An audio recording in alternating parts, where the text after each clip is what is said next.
کچھ لوگ کہتے ہیں جی بس میں تو اللہ کی مخلوق کی خدمت کرتا ہوں، میں تو حج بھی نہیں کیا، اس کے پیسے بھی غریبوں کو دے دیے ہیں۔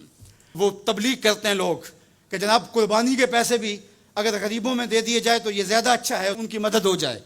تو وہ اس خدمت خلق میں اتنا غلو کر جاتے ہیں کہ وہ اسلام کے شعار کا مذاق اڑانے لگ جاتے ہیں، اور جو عبادت والے ہیں انہیں ہمسائے کو دیکھنے کا موقع بھی نہیں ملتا۔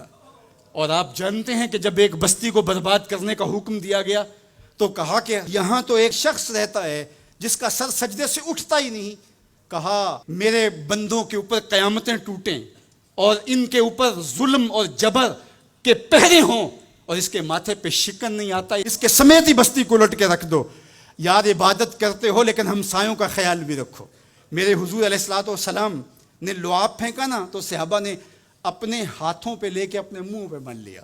آپ نے عشق اور محبت کی لوک داستانیں بڑی سنی ہوں گی، لوگوں نے نہریں بھی کھودیں، لوگوں نے محبوبوں کے لیے کیا کچھ نہیں کیا، لیکن آج تک آپ کو ایسا نہیں ملا ہوگا کسی محب نے محبوب کا لعاب بھی چاٹا ہو۔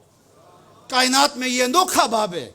تو حضور علیہ الصلوۃ والسلام نے فرمایا کہ تمہیں اس چیز پر کس نے ابھارا کہ میرا لعاب بھی اپنے چہروں پہ مل رہے ہو؟ تو انہوں نے کہا اللہ اور اس کے رسول کی محبت نے۔ تو میرے حضور نے اس کی نفی نہیں کی، لیکن ساتھ ہی فرمایا اگر کوئی چاہتا ہے کہ اللہ اس کے رسول سے محبت کرے اور اللہ اور اس کا رسول اس سے محبت کرے تو وہ ہمسایوں کے حقوق کا خیال رکھے۔ یعنی تمہارا یہ پہلو بھی، تم عاشق رسول بھی ہو لیکن ہمسایوں کا بھی تو خیال رکھو۔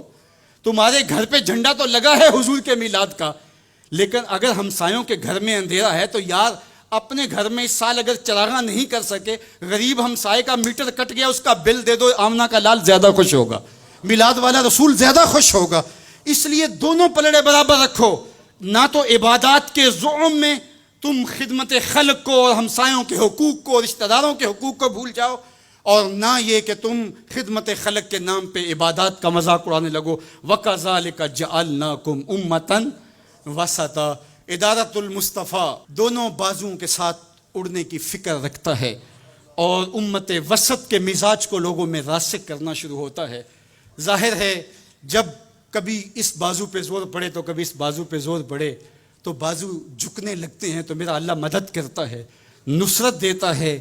تو کبھی ہمارے کسی بازو پہ فتویٰ بھی آ کے جو ہے وہ زور ڈالتا ہے، کبھی کسی فتوے کا میزائل لگتا ہے، لیکن ہم تو بلے شاہ کی بولی میں کہتے ہیں بلے آلو کی تینوں کافر کافر آکھن تو آہو آہو آکھ۔ ہمارا کام الجھنا تھوڑا ہے، ہم نے تو آگے بڑھتے ہی چلے جانا ہے، اور ہماری منزل تو مدینہ ہے، ہم نے تو اس کی طرف عازم سفر رہنا ہے۔ ادارت المصطفیٰ ایک فکر کا نام ہے، اور وہ فکر جو مدینے کی ضیاؤں سے پھوٹتی ہے، گنبد خضرا کے جمال کی روشنی ہے، اور وہ مصطفی نہیں ہو سکتا جس کے دونوں بازو میں سے ایک بازو شل ہو۔ حضور کی امت سے جس کو پیار نہیں ہے، حضور کی امت سے جس کو محبت نہیں ہے، حضور کی محبتوں کا کبھی بھی مستحق نہیں ہو سکتا۔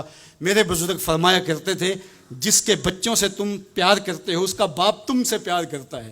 اگر تم چاہو کہ حضور ہم سے پیار کریں تو حضور کی امت سے پیار کرو۔ تو ایک امت بنو، دوسرا امت وسط بنو، تو پھر دیکھنا تمہاری شاہین صفت پرواز اس کو کوئی چھو بھی نہیں سکے گا۔